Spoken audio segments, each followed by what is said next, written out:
அனைவருக்கும் வணக்கம் and welcome back to our channel spiritual with Raji. எல்லாரும் எப்படி இருக்கீங்க?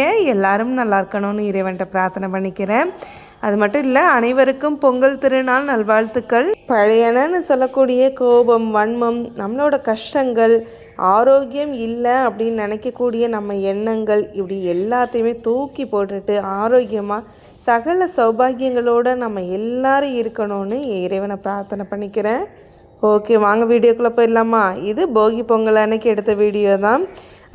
எப்படி சொல்கிறது, இந்த மார்கழி மாதமே எனக்கு ஏதோ ஒரு பிடிக்காத மாதமாக தான் இருந்தது. இத்தனை வருஷத்தில் அப்படி இருந்ததே இல்லை. ஏன்னா நிறைய எனக்குமே கஷ்டங்கள், சங்கடங்கள்னு வந்துக்கிட்டே தான் இருந்துச்சு.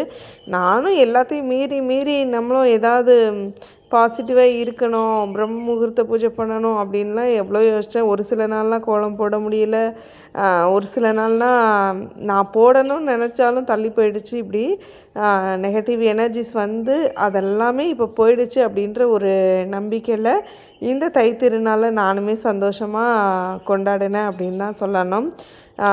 எல்லாரோட வாழ்க்கையிலையுமே ஏதாவது ஒரு கஷ்டங்கள் இருந்துக்கிட்டே தான் இருக்கும்.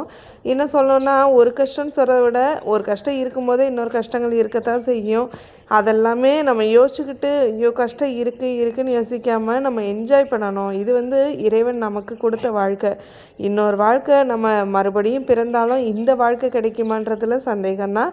அதனால் இருக்கிற வரைக்கும் நம்மளால் என்ன முடியுமோ, மற்றவங்களுக்கு என்ன ஹெல்ப் பண்ண முடியுமோ, யாராருக்கு என்னென்னலாம் செய்ய முடியுமோ அதெல்லாம் செஞ்சுக்கணும். அதே மாதிரி நமக்கு வந்து இப்படிலாம் இருக்க பிடிக்கும், வாழ பிடிக்கும், எனக்குன்னு சொந்த வீடு வேணும், என் மகனுக்கு திருமணம் நடக்கணும், இப்படி நிறைய ஆசைகளை வந்து ஒரு எப்படி சொல்கிறது, நெகட்டிவாக எனக்கு இல்லை கிடைக்கலன்னு இல்லாமல் எனக்கு கிடைக்குன்ற ஒரு நம்பிக்கையில் இருங்க.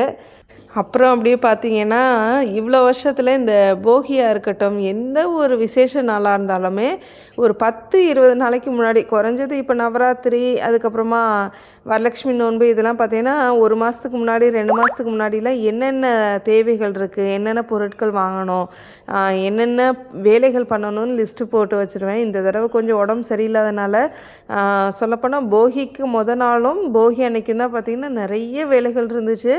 நம்ம ஏரியாவில் நானும் ஒரு 2-3 ஃப்ரெண்ட்ஸும் இருக்கிறாங்க. அவங்களும் சேர்ந்து போகி அன்னைக்கு, ஏன்னா மற்றவங்கள்லாம் பார்த்திங்கன்னா அதாவது பொங்கல் அன்னைக்கு ஊருக்கு வெளியில் போகணும் அப்படின்னு சொல்லியிருந்தனால போகி அன்னைக்கு ஒரு சமத்துவ பொங்கல் வச்சிடலாம் அப்படின்னு நான் ஒரு ஐடியா கொடுத்து அப்புறம் வச்சோம். அதுக்கப்புறம் பார்த்திங்கன்னா இந்த சமத்துவ பொங்கலும் அன்றைக்கே வச்சனால ரொம்பவே வேலைலாம் அதிகமான மாதிரி இருந்துச்சு. நைட்டு கிட்டத்தட்ட நான் படுக்கும்போதே பார்த்திங்கன்னா 12:30க்கு மேலே ஆகிடுச்சு. வெளியில் ஃபுல்லாத்தையும் கழுவி விட்டுட்டு அதுக்கப்புறமா நம்ம துளசி மாடத்துக்கு ஒரு பெரிய ஒரு யோசித்து வச்சுருந்தேன் ட்ரான்ஸ்ஃபர்மேஷன், அதாவது ஒரு அழகாக இப்படி மாற்றலாம் அப்படின்லாம் யோசித்து வச்சுருந்தேன். துளசி தயாருக்கு பெயிண்டிங்லாம் பண்ணணும், அவங்கள ஒரு ஒரு எப்படி சொல்கிறது, கெட் ரெடி வித் மீ அப்படின்ற மாதிரி அவங்கள காட்டணும் அப்படின்லாம் யோசிச்சுருந்தேன். சரி பரவாயில்ல, இதெல்லாம் உடனே செய்யணும்னு என்ன இருக்குது, நம்ம ஒன்று நினச்சிக்கிறோம் அப்படின்னா அது எல்லாமே உடனே நடந்துடாது இல்லையா. ஒரு சில டைம் வந்து அதுக்குன்னு நேரம் காலம் வரணுன்னு விட்டாச்சு. அதுக்கப்புறமா இந்த மழை காலங்களில் துளசி தொட்டியை சுற்றி அந்த நத்தைகள்லாம் வரனால அதோட அந்த கழிவுகள்லாம் ஒட்டி இருக்குமோ, அதை நான் வேறு க்ளீன் பண்ணிக்கிட்டே இருப்பேனா. சரி, அதில் ஒரு பெயிண்டிங் ஒர்க்கு கொடுக்குறோம் அப்படின்னா இன்னுமே பார்க்குறதுக்கு நம்ம நந்தவனத்தில் துளசி தயார் ரொம்ப அழகாக காட்சி கொடுப்பாங்க அப்படின்னு தான் யோசிச்சிருந்தேன். பரவாயில்ல, போக போக வீடியோக்கெல்லாம் தொடர்ந்து பாருங்கள். அடுத்து அதை ஒரு நாள் ஸ்டார்ட் பண்ணி செய்யலாம். அப்படியே வாங்க கிச்சனுக்கு போயிடலாம். அடுத்ததாக இந்த கிச்சனில் பார்த்திங்கன்னா இந்த பூச்சி தொல்லைகள், இந்த கொசு மாதிரி குட்டி குட்டியாக இருக்கும் இல்லையா, அதோட தொல்லைகள்லாம் பார்த்திங்கன்னா இந்த சீசனில் அதிகமாக இருக்கும். ஏன்னா செவர் ஃபுல்லாகவே ஈரப்பதம் சார்ந்து இருக்கிறனால அந்த கொசு தொல்லைகள் ஜாஸ்தியாக இருக்கும். அதோட நம்ம கிச்சனில் டஸ்ட்பின் வைக்கிறோம், அதே மாதிரி இந்த உணவுப் பொருட்கள்லாம் திறந்து வைக்கிறோம்னாலுமே அதில் நிறைய ப்ராப்ளம்ஸ் வரும். அதனால் உணவுப் பொருளை இந்த மாதிரி எப்பயுமே மேக்ஸிமம் திறந்து போடக்கூடாது. முடிஞ்ச வரைக்கும் இந்த டைமிங்கில் திறந்து போடாமல் பார்த்துக்கணும். அது மட்டும் இல்லை, இந்த டஸ்ட்பின்னுமே நிறைய விட்டு நம்ம கொட்டாமல் ஓரளவுக்கு 3/4 பங்கு நம்பினதுக்கப்புறம் க்ளீன் பண்ணி நம்ம கொட்டிட்டோன்னா பேட் ஸ்மெல்லுமே இருக்காது. இது வெயில் காலமாக இருந்தாலும் சரி, மழை காலமாக இருந்தாலும் நம்ம இந்த மாதிரி செஞ்சோன்னா நல்லாயிருக்கும்.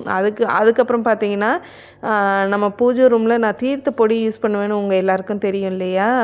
அதாவது சிலைகளுக்கு அவங்களுக்கு யூஸ் பண்ணுற தீர்த்த பொடியும் காலி ஆயிடுச்சுன்றனால சரி தீர்த்த பொடியும் அரைச்ச மாதிரி மாச்சு, க்ளீனிங்க்கு ஒரு பவுடரும் ரெடி பண்ண மாதிரி ஆச்சுன்னு இந்த பவுடர் ரெடி பண்ண ஆரம்பிச்சிட்டேன். இதுக்கு பார்த்திங்கன்னா ஜாதிக்காய், மாசிக்காய், விரலி மஞ்சள், கிழங்கு மஞ்சள், வெட்டி வேர், அதுக்கப்புறம் மருதாணி விதைகள், தூபம் காட்டுவோம் இல்லையா, கற்பூரம், அதுக்கப்புறமா பச்சை கற்பூரம். நான் வந்து இது 2 பங்காக பிரிப்பேன். அந்த 2 பங்குலையுமே எல்லா பொருட்களையுமே சேர்த்துருவேன். அதில் ஒரு பங்கு தனியாக எடுத்து வச்சுட்டு அதில் மட்டும் பச்சை கற்பூரம். அந்த பச்சை கற்பூரம் சேர்க்கிறது எதுக்குன்னா, சுவாமி சிலைகளுக்கு நான் பாலாபிஷேகம் செய்யணுமா, பன்னீர் அபிஷேகம் செய்யணுமா, எந்த அபிஷேகம் செய்யணும், எங்களுக்கு டைம் இல்லை ஆனால் ஆசைகள் இருக்குது, எனக்கு உடம்பு முடியல இப்படிலாம் சொல்கிறீங்க இல்லையா, இந்த மாதிரி இந்த தெய்வீகமான இந்த பொருட்கள்லாம் நம்ம மூலிகை பொருட்களை தொடும்போது நமக்குமே நம்ம உடலில் இருக்கக்கூடிய இந்த நோய் நொடிகள் எல்லாமே தீர்ந்து போகுன்றது நிதர்சனமான உண்மை. இதில் இந்த பச்சை கற்பூரம் சேர்த்து இதெல்லாம் செய்கிறல்ல, இதில் உங்கள்கிட்ட என்ன இருக்கோ சேர்த்துக்கலாம், எது கம்மியாக இருந்தாலும் பரவாயில்ல. இப்போ நம்ம வீட்டில் பார்த்திங்கன்னா பக்கத்தில் வயல்வெளிகள் இருக்கிறனால கொஞ்சம் கொசுகள்லாம் ஜாஸ்தியாக இருக்கும்.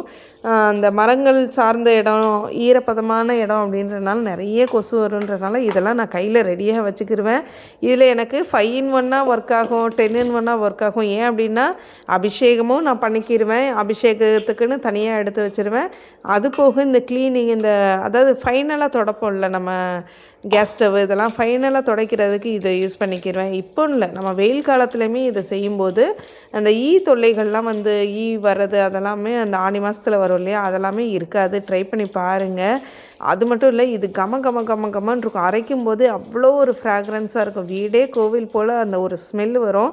இந்த ஸ்மெல்லு நமக்கு பக்கத்தில் வரும்போது நம்ம வீடு அழுக்காக இருக்கணும், அழுக்காக இருக்கே அப்படின்ற ஒரு எண்ணமே வராது. அடுத்தடுத்து நமக்கு அந்த சுறுசுறுப்புமே வரும். ட்ரை பண்ணி பாருங்கள். அதே மாதிரி இதில் மிச்சமான இந்த துகள்கள் இருக்குது இல்லையா, இந்த துகள்களை சாம்பிராணி போடும்போது போட்டு விட்டாலுமே இது நம்ம சுவாசித்தாலுமே நமக்கு எந்த ஒரு மூச்சு தொந்தரவுகளுமே இருக்காது. இதை ட்ரை பண்ணி பாருங்கள். இதில் 1/2 ஸ்பூன் எடுத்துக்கோங்க. நல்ல தண்ணியில் ஒரு 1/2 ஸ்பூன் போட்டுக்கு நல்லா கலந்துட்டு அதில் அபிஷேகம் பண்ணாலே போதும். நவ மூலிகை இல்லை சப்த மூலிகைன்னு சொல்கிற மாதிரி நீங்கள் எத்தனை மூலிகை நீங்கள் உங்களால் சேர்க்க முடியுமோ, ஜாதிக்காய், மாசிக்காய்னு என்னென்ன சேர்க்க முடியுமோ அது சேர்த்துக்கலாம். அதுக்காக நம்ம பிரியாணிக்கு போடுற பட்டை, அதுக்கப்புறம் அது என்னது இன்னொன்று சொல்லுவாங்களே அன்னாசி மூக்கு, அதெல்லாம் போட தேவையில்ல. குறிப்பிட்டு இது வந்து நான் ஷார்ட் வீடியோலையும் கொடுத்துருக்கேன், செக் பண்ணி பாருங்கள். இன்னொரு தடவையும் சொல்லிடுறேன். ஜாதிக்காய், மாசிக்காய், ஜாதிபத்திரி, கிராம்பு, ஏலக்காய், மருதாணி விதை, விரலி மஞ்சள், கிழங்கு மஞ்சள், வெட்டிவேர், ஜவ்வாது, தூபம் காற்ற கற்பூரம், அதுக்கப்புறமா பச்சை கற்பூரம். அவ்வளோதான். உங்கள்கிட்ட என்ன இருக்கோ அதை யூஸ் பண்ணிக்கோங்க.